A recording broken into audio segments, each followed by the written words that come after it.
केंद्रीय मंत्री प्रहलाद पटेल ने 9 अक्टूबर को लांजी में भाजपा प्रत्याशी राजकुमार कर्राहे के लिए अपने दोनों हाथों को जोड़कर जनता से वोट मांगा।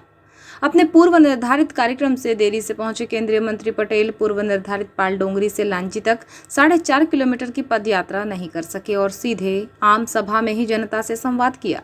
इस दौरान भाजपा जिलाध्यक्ष सत्यनारायण अग्रवाल, चुनाव समिति संयोजक रमेश रंगलानी, वरिष्ठ नेत्री लता एलकर, अभय सेठिया, महेंद्र सुराना, अभय कोचर, आनंद कोचड़, डुलेंद्र ठाकरे, गोपाल आडवाणी और भाजपा प्रत्याशी राजकुमार कर्राहे उपस्थित थे।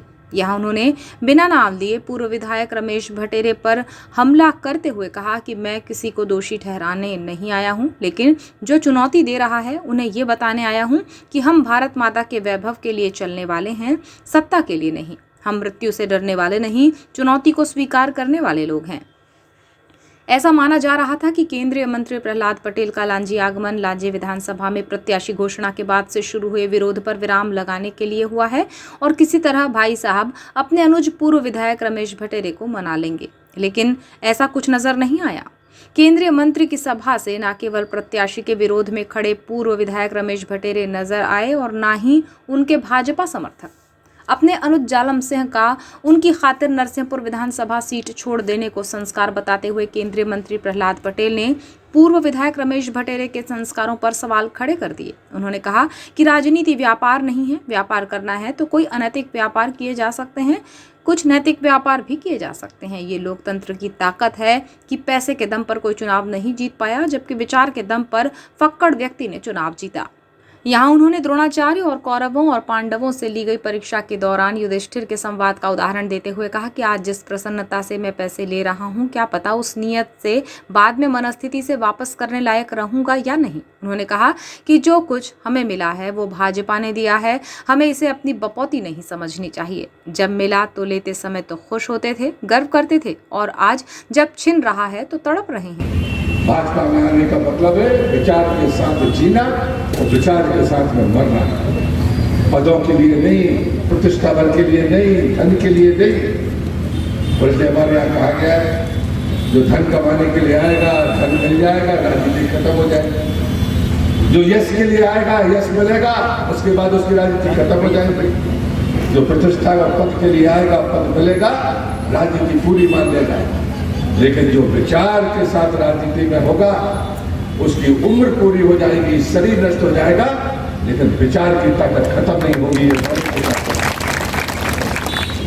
ये वोट का क्षण ऐसा नहीं है कि हम दादा साहब भाई के आधार पर वोट ले लें और दे दें। मैं लोगों से कहता था आपने मेरा चरित्र देखा है ऐसी धरती पर।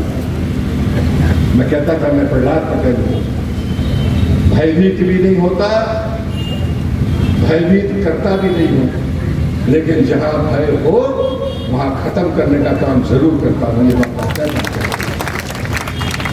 हमारे ऐसी चौराहे पर हमने भाषण दिया है और मैंने कहा था एक बार किसी किसान आंदोलन में, यदि मेरा फैसला गलत होगा, किसान का नुकसान होगा, तो मैंने कहा मैं इसी लांजी के चौराहे पर आऊंगा, मुझे जूते की माला पहनाना, मैं सब जगह पर गलती को स्वीकार करूंगा। मैं किसान का बेटा हूँ, किसान का नुकसान नहीं कर सकता। मित्रों, राजनीति की लड़ाई छोटी बड़ी नहीं होती। राजनीति की लड़ाई कठिन और मजबूत, कठिन और सरल नहीं होती, बड़ी और छोटी नहीं, कठिन और सरल नहीं। साधन किसके पास कम है, किसके पास ज्यादा है, इस आधार पर जीत नहीं होती। मैं इसका सबसे अच्छा उदाहरण देता हूँ, राम रावण युद्ध का। बातों ही बातों में केंद्रीय मंत्री ने रमेश भटेरे को आड़े हाथों लिया। केंद्रीय मंत्री पटेल ने भाजपा प्रत्याशी के लिए समर्थन मांगते हुए कहा कि भाजपा के लिए समर्थन मांगने का कारण क्या है, कभी मूल्यांकन करिएगा। विकास और व्यक्ति पर मतभेद हो सकते हैं, लेकिन विचार पर कोई मतभेद नहीं हो सकता। हम भाजपा में क्यों हैं? क्योंकि हमें विचारों के साथ जीना है और मरना है। यदि राजनीति पद, प्रतिष्ठा, यश और धन के लिए करोगे तो ये सब तो मिल जाएगा, लेकिन राजनीति खत्म हो जाएगी। लेकिन जो विचार के साथ आएगा उसके विचार की ताकत कभी खत्म नहीं होगी। मैं ना तो भयभीत होता हूँ ना ही भयभीत करता हूँ, लेकिन जहाँ भय होता है वहाँ भय खत्म जरूर करता हूँ। राजनीति की लड़ाई बड़ी और छोटी नहीं है, कठिन और सरल नहीं। साधन कितने पास हैं और किसके पास नहीं है, इससे जीत नहीं होती। जिसका राम और रावण युद्ध एक उदाहरण है। समाज इस बात पर किसी पर गर्व नहीं करता है कि कौन कहां पहुंचा है। वो समृद्ध तब माना जाता है जब उसके पास कितने ईमानदार लोग हैं। इस समाज के लोगों को कितने लोग समाज सेवक। मुझसे कहा गया था कि विधानसभा का चुनाव लड़ना, तो मेरे लिए छिंदवाड़ा, जबलपुर, सिवनी, इसमें से कहीं कोई सीट पर जाना था। मेरे भाई ने इनकार कर दिया। उसने कहा कि दो भाइयों को विधानसभा चुनाव एक साथ नहीं लड़ना चाहिए। पर दूसरी बात है कि यदि आप चुनाव लड़ोगे तो मैं तो चुनाव लड़ूंगा ही नहीं। मैंने पार्टी को जो संदेश दे दिया, अभी वो दुख की छड़ी में उनका एक ही बेटा था, बोलेगा मैं उनकी बात को काटता नहीं हूँ। पहले आदेश का पालन करने वाला मेरा भाई, मैं चाहता हूँ जब उसको आदेश ना तो मैंने कहा मेरा भाई तैयार नहीं है तो मैं इस फैसले से साथ नहीं चलूँगा। नेताओं ने उसको बुलाया, उसने कहा कि मैं तो लड़ूंगा ही नहीं। जब मेरी सीट खाली होगी तो सच्चा को यहाँ से लड़ाइए। मैं नरसिंहपुर के अलावा कहीं और से लड़ने नहीं दूंगा।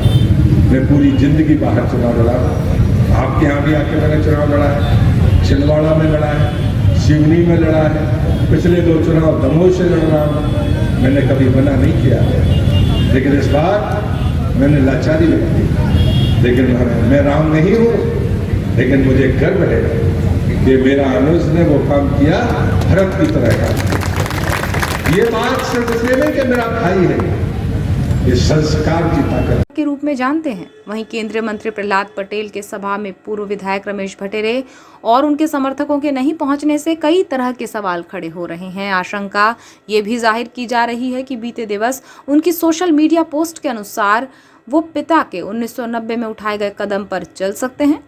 तो क्या पूर्व विधायक रमेश भट्टेरे क्षेत्र में निर्दलीय चुनाव लड़ेंगे? ये आज एक बड़ा सवाल है।